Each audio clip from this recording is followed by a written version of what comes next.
You are a very, very good dog. And because you're such a good dog, I would like to tell you a story. So go ahead, sit, lie down, and I'm going to tell you a story. Once upon a time, there were 3 dogs, and they lived in a nice little house in a great big forest.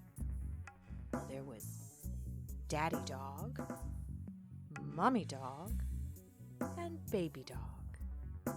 And they each had a bed to sleep in, a chair to sit on, and a bowl and a spoon for eating gravy, which was their favorite food.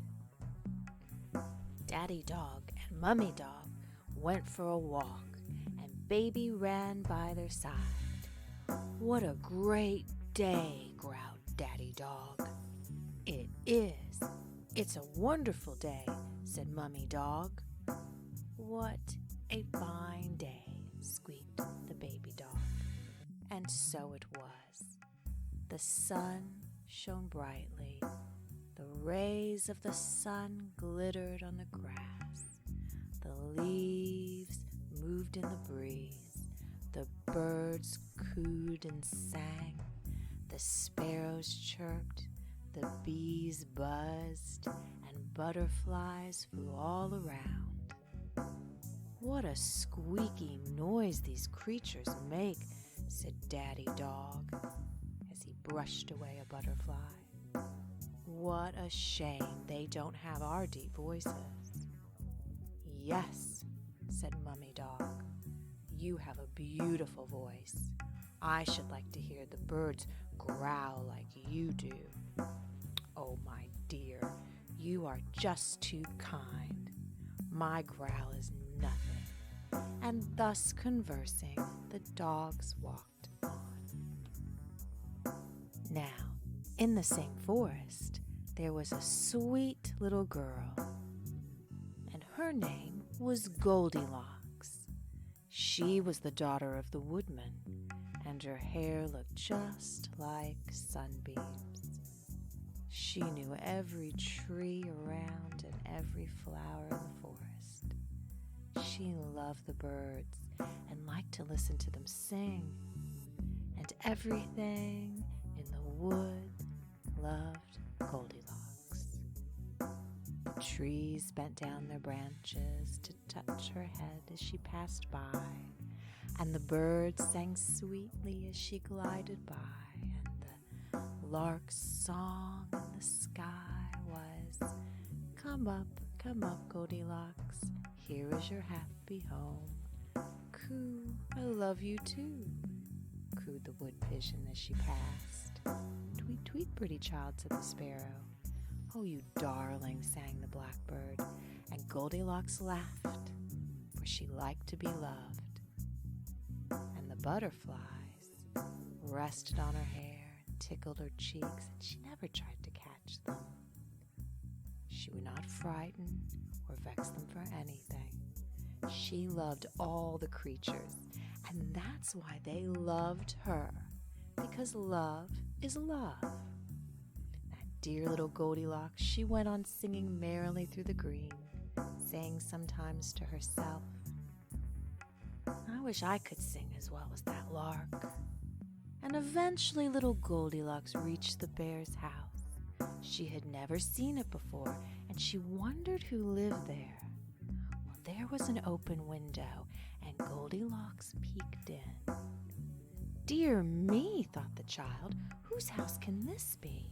There's a table and 3 chairs and 3 bowls of gravy, all steaming, and nobody to drink it. But I don't see any books or anything else, so maybe I'll just go in and see who lives here." So she tapped at the door and said very softly, "Is anyone at home?" But there was no answer. Then Goldilocks stepped in very carefully and looked all around. Now she could not see anyone or hear anyone, So she walked into the front room. And in that front room, there was a fire, which made the room cheerful, and that gravy looked very inviting. It almost made her just want to have some breakfast.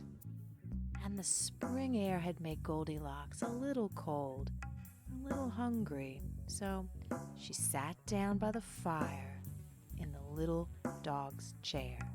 Now, it was too small for her because the little dog was only a baby dog, but she did not quite sit down at first. And in a moment, she got up again and went round the table and tasted all the gravy and all the bowls. Now, Baby Bear's was the nicest because Baby Bear liked to put sugar in his gravy. And Goldilocks thought that tasted good. So she took the bowl and sat down again in Little Dog's chair, took his spoon, and ate up all his gravy.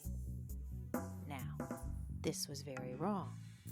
A tiny dog is only a little dog, and he had a right to keep his own things. But Goldilocks did not know any better. Unluckily, Baby Dog's chair was, as we've said, a little too small for her, and she broke the seat and fell through it. Then Goldilocks went upstairs, and she saw 3 beds in a row. Goldilocks lay down on Daddy Bear's bed first, but that was too long for her.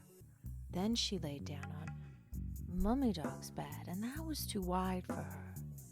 And last but not least, she lied down on Baby Dog's bed, and then she fell asleep because she was very sleepy. Now, soon the dogs came home, and Baby Dog saw that his chair was broken, and he cried in a very squeaky voice, "Somebody has been here." And Daddy Dog growled, "Somebody has been here." And Mummy Dog growled a bit more softly, "Someone has been here." Then they went to the table and looked at their breakfast, and Daddy Dog growled, "Who has touched my bowl?"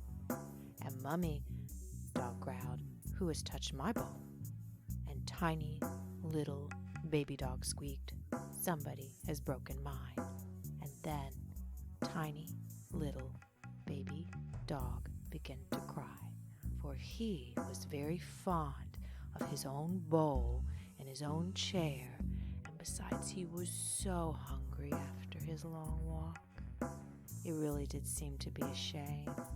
Then the 3 dogs thought they would go over to their house to see who had been in it and to try to see if they could find the thief. So they went upstairs to their bedroom, which was over the other room, and soon they saw the messed up beds, and Daddy Dog growled, "Who has been lying on my bed?" And Mommy Dog growled, "Who has been lying on my bed?" And tiny little Baby Dog squeaked, "Oh, there is a little girl in my bed, and it must be her who's eaten my breakfast and broken my chair." Then Daddy Dog growled, "Let's eat her up." And Mummy Dog growled, "Let's eat her up." And tiny little Baby Dog squeaked, "Let's eat her up." The noises woke Goldilocks, and you might imagine how frightened she was when she saw the 3 dogs. She started out of bed and jumped out the window. Well, the dogs rushed after her, growling and barking, and Daddy Dog caught her golden hair in his teeth, but left a lock behind and still ran on. Then the 3 dogs all jumped out after her, but they fell one on top of the other and rolled over and over, and while they were picking themselves up, little Goldilocks ran home, and they were not able to catch her.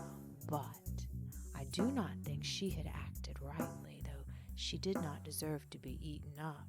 But it was very wrong to break Little Dog's chair and eat his gravy, and I think Goldilocks will have to take great care to keep out of reach of the 3 dogs. There, that's your story, and you have been a very, very good dog.